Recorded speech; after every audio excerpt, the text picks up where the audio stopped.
Once a business has taken an understanding of its objectives and about the business environment around it, what it needs to do to go ahead is the fact that it needs to formulate policies to go ahead. Now, a business policy is simply nothing but a general guideline so that everybody working in the organization is on the same page. So what is a business policy? In simple words, it is nothing but a directive or an instruction, a set of instructions rather, to understand the fact that the organization is working with a sense of harmony or with a sense of synchronization, or the activities of various people in the organization are in link with each other. Or else things will be very scattered and the business may not go ahead to achieve the objective that it has thought about. Now, what is strategic management and the framework of strategic management process, the strategic management model, and the importance of strategic management will be understood once we are done with the entire syllabus, because that is the best way to understand these three concepts. Okay. Now, once a business has taken an understanding of the environment around, what it needs to do is that it needs to create a vision for itself. Now, I've taken an example here of our very own educational enterprise, MT Educare Limited. Now, the vision is nothing but a roadmap to the company's future in respect to a lot of aspects related to its business activities. As you can see on the screen, the vision of MT Educare is great, that is global reach in education and training. Now, the vision statement of a company is usually something that is not measurable in terms of numbers or statistics. So, the vision is basically a long-term roadmap to the company's future. Now, on the basis of vision, a business will establish its goals and objectives, which are certainly measurable. And the goals and objectives of a business have to be realistic. They don't have to be too practical nor too imaginary. Because if the goals are too practical, they've not set high goals. And if the goals are too imaginary, probably unrealistic goals may be set. So goals and objectives will be set after considering the vision of a company. We can search on the internet for n number of companies in terms of its vision statement. Now, on the basis of the vision, it will establish goals and objectives which are to be met within a certain timeline. And what the company does is nothing but its mission. So the mission of MT Educare is to emerge as the premier holistic and accessible education provider that helps students from all walks of life empower their mental faculties through building a strong and resilient foundation. Now, the mission of MT Educare simply conveys what MT Educare is into actually. So, the mission of MT Educare will give answer to the question what MT Educare does currently and what is it into. And the vision of MT Educare will give an answer to the question where it wants to reach in the long run. And on the basis of vision, obviously we understood that the goals and objectives are set. And mission is basically where a business is currently. Vision is where it wants to reach in the long run, in the larger perspective. And goals and objectives is nothing but basically a milestone that it wants to reach, so that in the long run it can reach the vision. Now, the way to achieve the goals and objectives is nothing but a strategy. A strategy is a tool to achieve the goals and objectives, and a business may follow various strategies available, which we are going to learn in chapter 4. There are various strategies that a business can use, and that we're going to learn in chapter 4, as I just mentioned. We've also understood one of the strategies that a business may follow, and that was the second objective of business, which was stability. Now, if a business thinks that it is not the right thing to go ahead in terms of growth, a business will adopt a stability strategy. Now, for example, all the big businesses were following a stability strategy, most of the big businesses rather, before the elections took place in May 2014 in India. That is because there was an uncertainty in terms of which political party will win, what changes will they make after winning, which sectors will they support in terms of making new policies, in terms of opening up the doors in various terms, and so on and so forth. So because of the uncertainty and the unpredictability, the businesses obviously were not sure of what is going to come. So they were simply following up a fundamental of wait and watch. And that is nothing but a stability strategy. So a stability strategy is a do nothing strategy, is a wait and watch or a do nothing strategy, wherein a business will continue functioning in the same market, will continue selling the same product or providing the same services, and will not try anything adventurous as such.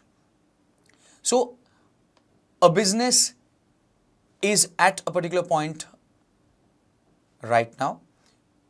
That becomes its mission, where it wants to reach in the long run is its vision, which it communicates through a statement. And obviously, the mission also will be communicated through a statement called as the mission statement. And the vision will be communicated through a statement called as the vision statement. And on the basis of which it decides its goals and objectives. And to fulfill those goals and objectives, the way, the path, the tool used will be a strategy. For example, now, Apple wants to sell 8 crore phones. I'm talking about iPhone 6 after it launches. So they plan to sell 8 crore phones in the first 3 months after the launch. Now, this is basically a goal and objective. And the way to achieve this goal and objective will be a strategy. So in simple words here, they are following an expansion strategy. So because they are coming up with a new product, and they would also want to sell in markets where they are not present literally, or where they are very less prevalent. So I hope we have an understanding of what vision is, what mission is, what goal and objective is, and what a strategy is. Now, we need to throw some light on this, that a strategy is partly proactive and partly reactive. This is one of the questions asked in your exams, ICAI SM exam. Now, we know about the internal environment and the external environment, and we also know the fact that there are several forces surrounding a business which are controllable, and there are a lot of other forces which are uncontrollable. Now, a business will react to the uncontrollable factors or forces which have an impact on the business. And in a lot of ways, if a business wants to have an edge over the others, what it can do is it can be proactive and go ahead and come up with some innovation or some unique products or unique services. Now, for example, Airtel launched this 1 paise per second scheme for all its postpaid and prepaid users, and the people liked it. People did like it. Now, this was basically a proactive strategy, and all the others followed suit. That was nothing but a reactive strategy. So a business needs to be proactive about various opportunities that it sees, and it should capture all those opportunities and put it into reality. So that is how it can be proactive, and it has to react to the various situations or various forces over which it doesn't have control. And that reacting is nothing but adaptability. So strategy is partly proactive and partly reactive. Now this same question can be asked in a confused way, whereby they may ask you this as state whether strategy is proactive or reactive. And a lot of students may get confused and write in the favor of either proactive or reactive. So you need to think about questions that are put straight to you. Now once a business decides strategies to be followed or a strategy to be followed. Now those things are decided by the corporate level of management. The corporate level of management decides things, policies, goals for the entire organization. And the various designations that occur at the corporate level of management are board of directors, CEO, COO, that is Chief Operational Officer, Chief Financial Officer, Chairman and Managing Director, President and Vice President, and so on and so forth. So these are the people who decide things for the entire organization. So these goals, these policies decided by the corporate level of management for the entire organization are then broken down into departmental goals, into functional goals. Now here at the business level, there are various departments and the designations here are the heads of the various departments. So once things are decided for the entire organization, those goals will be broken down into departmental goals, which will further be broken down into day-to-day activities and implemented accordingly. So we just some time ago we took an example of Apple iPhone 6. So the top level management decides that it wants to sell 8 crore iPhone 6 within 3 months of the launch. Now this is something decided by the corporate level of management.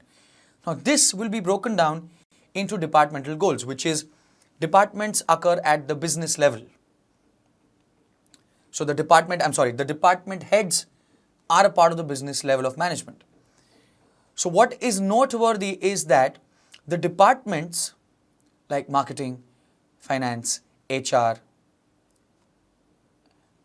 and so on and so forth will have their own goals, which obviously will be in sync with the main goal of the organization, which is selling 8 crore phones in the first 3 months. So the finance department will allot financial resources, that is capital, accordingly to the various departments.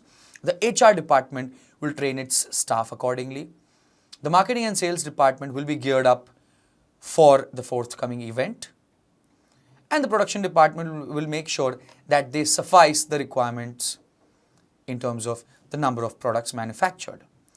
Now, this will be implemented at the functional level of management because the phones will be sold and made at the functional level. The functional level will basically consist of the operational managers. Now, the functional level is also known as the operational level of management because the actual work takes place at the functional level of management. The corporate level of management is more into thinking for the organization. The business level acts as a link between the corporate level and the functional level. And the actual work is taken place at the functional level of management. So this is how things go in an organization. Now, in simple words, let's take for example, MT Educare Limited. The directors of MT Educare Limited decide that they want to start an IPCC batch at a particular date. Now, this is decided for the entire organization. Now, this will be broken down into departmental goals. Now, here the departments mean various subjects and the various branches that are available.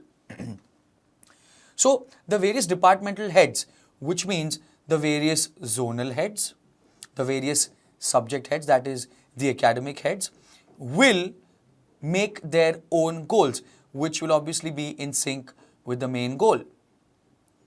The main goal, obviously, as I just mentioned, was to start that IPCC batch on a particular date and complete its portion on a particular date. So the corporate level is more into planning. The business level, at the business level, the goals will be broken down into the various functional goals, and then the actual implementation takes place at the functional level. The teachers, the branch people are at the functional level of management. So these are the people who are actually going to implement these strategies and these goals, which are formulated by the corporate level of management and communicated to the functional level of management by the business level. So I hope we have a clear understanding of the levels of management in an organization.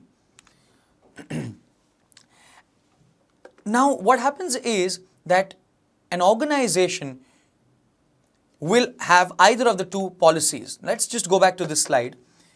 Now, an organization is obviously run by people.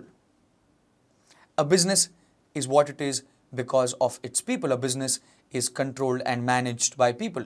And this is in the words of Mr. Peter Drucker, which is so true. Now, the corporate level of management will communicate certain things downwards.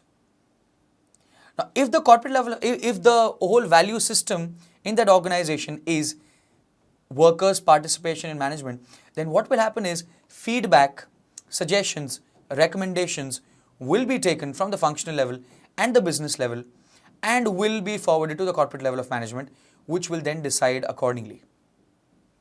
Which means the involvement of the lower levels of management is there in the formulation of the vision of a company. We already understood what vision is. Now, if this is the approach towards formulation of a vision, then it is called shared vision. Now, shared vision is simply where the corporate level of management will take suggestions, recommendations from the lower level of management and implement whatever they think will be suitable. On the other hand, vision shared is where the top level management will impose whatever it decides. So it doesn't take suggestions as such. And there is a compulsion for me to follow whatever is communicated to me. I probably cannot give suggestions. Even if I have a better way to do things, I probably cannot even convey it if there is vision shared in an organization. So shared vision is certainly better than vision shared. And shared vision is nothing but a bottom-up approach, and vision shared is nothing but a top-down approach. So in shared vision, there is workers' participation in management, and it is more of a teamwork. And vision shared, it is more of impositions. So to sum it up, shared vision is where a business management follows a little bit of practicality, and vision shared is where they are still into the traditional thinking ideologies.